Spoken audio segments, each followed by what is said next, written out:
Bonsoir à tous, regardez comment je me suis fait beau. Ici, ça va analyser, vous savez que moi je suis un mec hyper sérieux dans la vie.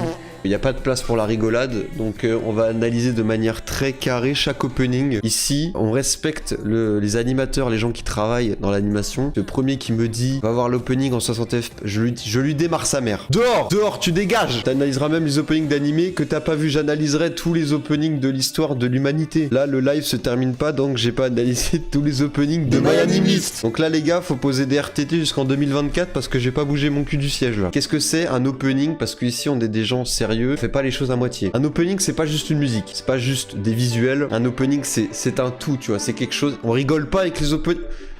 On rigole pas avec les openings, toi je te vois rigoler derrière ton écran, sale bâtard. Bref, donc un opening, qu'est-ce que c'est? C'est une musique. La musique, il y a quoi dedans? Il y a des paroles, c'est bien, bravo, bravo les mecs au fond, vous êtes forts. Donc les paroles, faut que ça matche avec les visuels, tu vois, c'est pas juste, il y a des persos qui apparaissent et dans la musique, le mec il dit ouais, le feu, du soleil qui brille. Non, moi je veux pas ça, moi, là, ça m'énerve, ça c'est des openings nuls. Donc il faut que la musique, les paroles matchent avec les visuels, ok? Et ensuite, qu'est-ce qu'il y a? Il y a quelque chose que je considère comme très très important. Je vais baisser encore la musique. Pour ceux qui ont vu la vidéo, il y a un petit moment sur les openings, c'est le placement des crédits, le placement des crédits. Vous savez, ces choses qu'on lit pas puisqu'on parle pas japonais. Il y a des écritures, tu vois, on est en mode putain, c'est quoi ces écritures? C'est des hiéroglyphes. C'est le staff d'animation, tu vois. Le producteur, le réalisateur il arrive à la fin. Et ça, c'est important de savoir où les placer, tu vois. Des fois, on a des openings où la typographie est intégrée dans les visuels. Et ça, vous savez, ou vous savez peut-être pas, quelque chose que j'adore, c'est mon petit kiffos. Ça veut dire que l'opening, généralement, il est bien. C'est compliqué de faire un opening nul quand t'as pensé à ce détail. Bref, donc un opening, c'est pas juste, ouais, va regarder cet opening,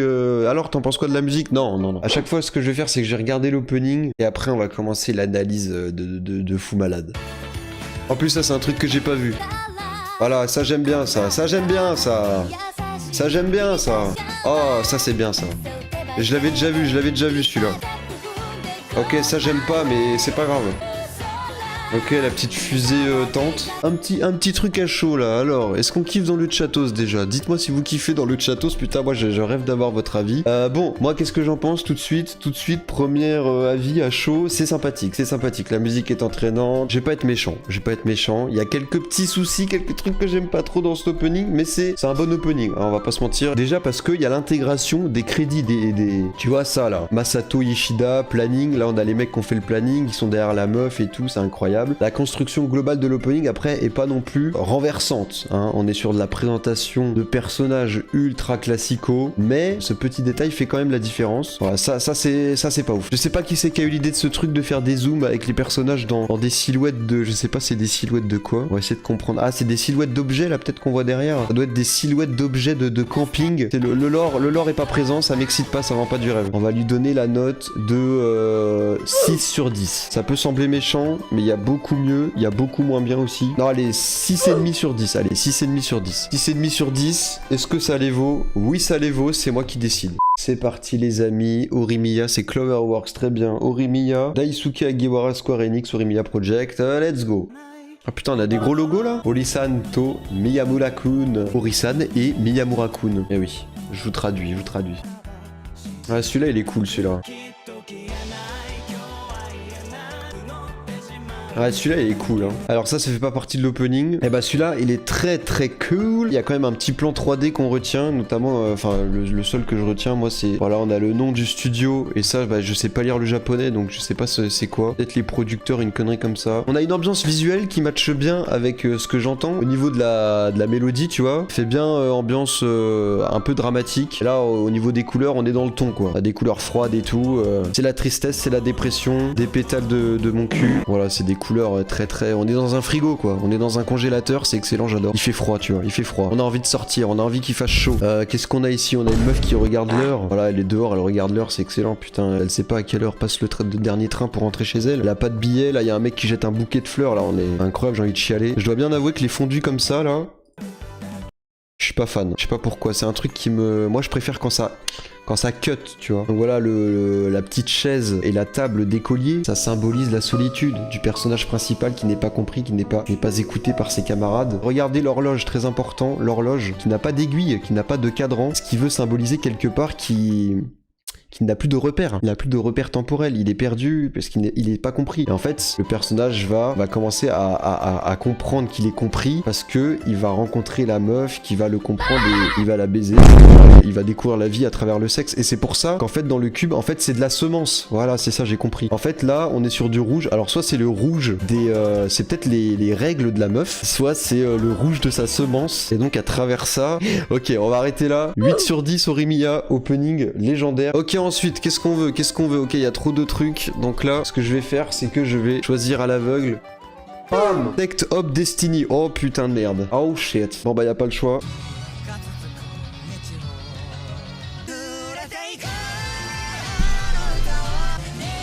Je chiale. Ok.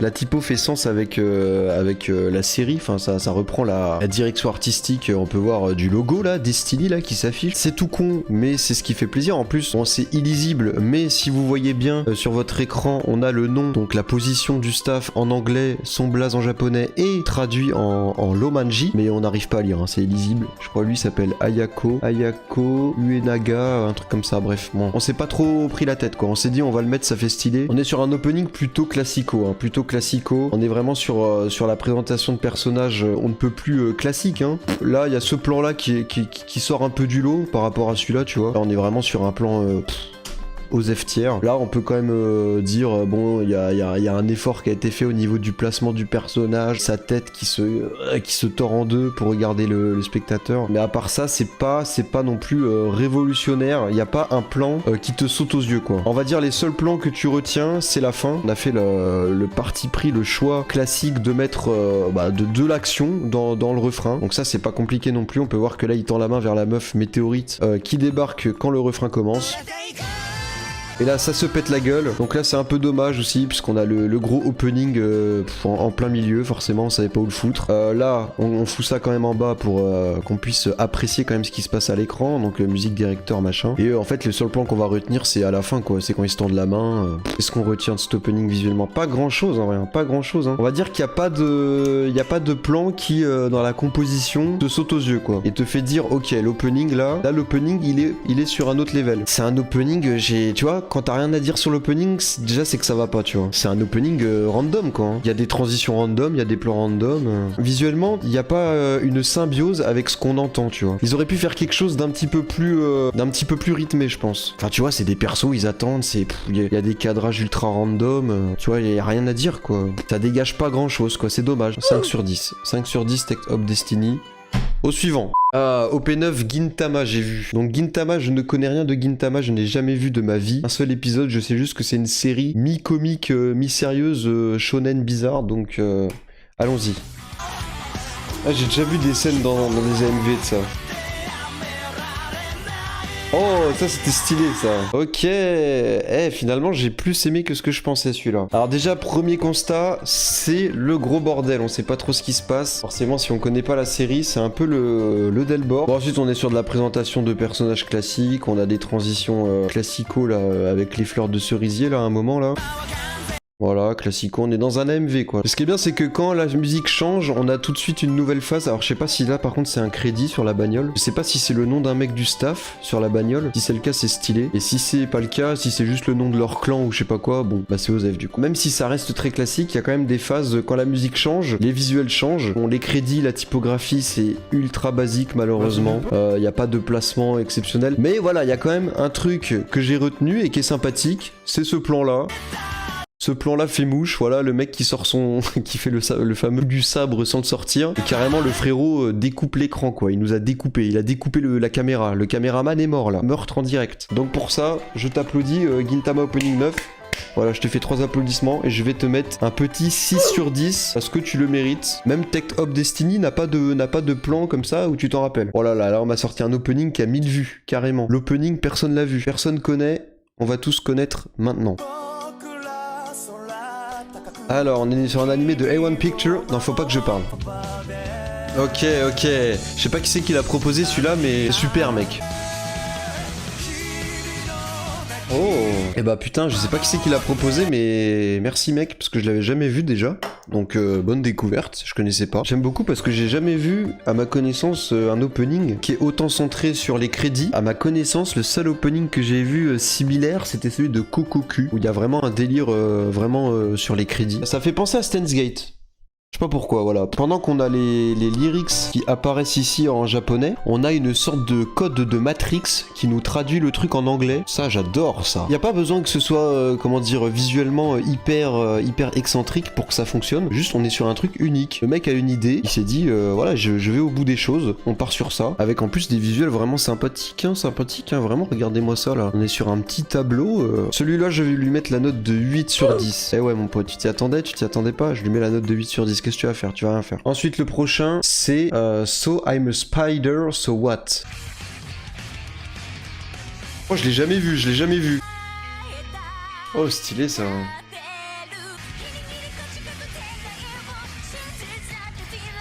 Ok, donc So I'm a Spider, So What, opening 1. Alors, j'aime bien l'opening. Il y a quand même un gros souci qui m'a sauté aux yeux. La typo, elle est trop grosse. Ça prend trop de place. Même s'il y a un délire avec, voilà, la traduction en anglais et tout. Ça fait l'inverse des openings qu'on a l'habitude de voir, des openings cheapos. C'est-à-dire qu'au lieu d'avoir des full plans panoramiques où il y a aucun mouvement, là, ça bouge sans arrêt. On n'a pas le temps de respirer. Il y a trop de plans où ça bouge. Alors, ça fait un peu sens avec la musique, on va dire, puisque la musique, c'est le bordel aussi. Mais je comprends rien ce qui se passe des fois, attendez. Genre eux là ils se fight, je comprends rien frère. Et le peu de plans où ça se calme, la typo prend tous les espaces qui restent. Tu vois, t'as mal au crâne quoi. Non, en plus visuellement il y a vraiment de l'idée, il y a vraiment des plans sympas qui font mouche. Hein. Celui-là notamment là avec la terre qui se fait manger par la meuf. C'est dommage mais je vais quand même lui mettre la note de 6 sur 10. C'est un opening vraiment qui fait le taf mais qui a des soucis. Le doigt qui choisit Usama Ranking opening 2. Let's go putain, let's go. Oh là là, celui-là c'est 10 sur 10 putain. Je vous jure que je suis tombé dessus par hasard, je vous le jure sur ma vie que je suis tombé dessus par hasard.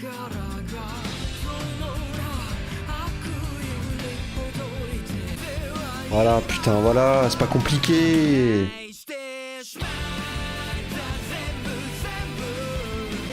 C'est parfait, putain. Putain, il passe trop vite cet opening. On est sur une typo déjà ultra discrète de base, et pourtant les espaces sont utilisés à merveille. Là, c'est parfait, le personnage, il est pile centré. On se rend pas compte. Là, on est sur le respect de la réal. Après, je sais pas qui c'est qui choisit où placer les crédits. Je pense que c'est le réalisateur de l'opening. Là, c'est pas placé n'importe comment.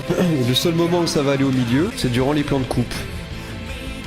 Hop, regardez-moi ça. Mais ça, c'est parfait, ça. Le bras qui arrive, on regarde le bras, l'œil va sur le miroir, on suit le mouvement du bras, les crédits, ils sont pile où il faut. T'as des contre-exemples où c'est ignoble. Oh, frérot, on en a vu tout à l'heure, t'étais peut-être pas présent sur le live. Comment ça s'appelait? C'était le truc de l'araignée, là. On avait les crédits en énorme, là, on respirait plus. La montée en puissance, elle est excellente, avec la nana qui se retourne avec la voix du chanteur, là, avant que ça pète.